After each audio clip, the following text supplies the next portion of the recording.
অবাধ ও সুষ্ঠু নির্বাচনের জন্য প্রয়োজনীয় ব্যবস্থা নিতে নতুন কমিশনের প্রতি আহ্বান জানিয়েছেন বিএনপি নেতারা।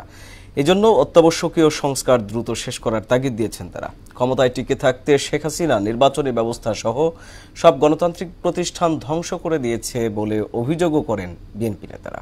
হুমায়ুন কবিরের রিপোর্ট।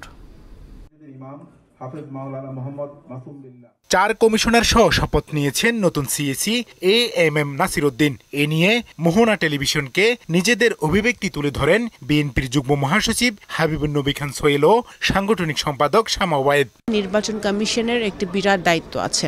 অবাধ ও সুষ্ঠু নির্বাচনের জন্য সার্বিক ব্যবস্থা গ্রহণ করতে নতুন কমিশনের প্রতি আহ্বান জানান তারা। আমরা এই নির্বাচন কমিশন থেকে একটি স্বচ্ছতা আশা করি এবং আইনের শাসন আশা করি, গুড গভর্নেন্স আশা করি। আমরা আশা করি যে তারা সঠিকভাবে ভোটার তালিকা প্রণয়ন করবে, প্রত্যেকটা নির্বাচনী এলাকায় সঠিকভাবে স্বচ্ছভাবে ভোটের ব্যবস্থা করবে। ভোট ব্যবস্থা যাতে আবার ফিরে আসে সেই প্রত্যাশা আমরা করছি।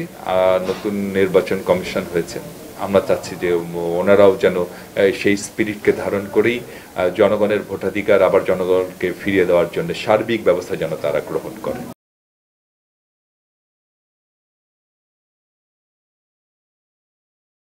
ক্ষমতায় টিকে থাকতে সাবেক প্রধানমন্ত্রী শেখ হাসিনা নির্বাচনী ব্যবস্থাকে ধ্বংস করে দিয়েছে বলেও অভিযোগ করেন তারা। নির্বাচনী ব্যবস্থাকে শেখ হাসিনা এটি একটি জালিয়াতির উৎসবে পরিণত করেছিলেন। সকল জনতাকে ভোটের সুযোগ করে দেওয়া এটা অবশ্যই এই সরকারের প্রধান দায়িত্ব।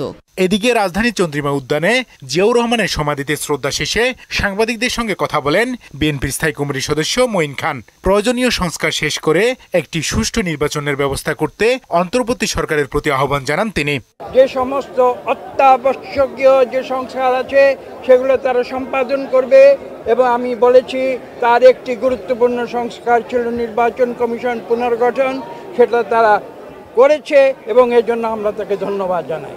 বিএনপি প্রতিহিংসা রাজনীতি করে না বলেও দাবি করেন মঈন খান।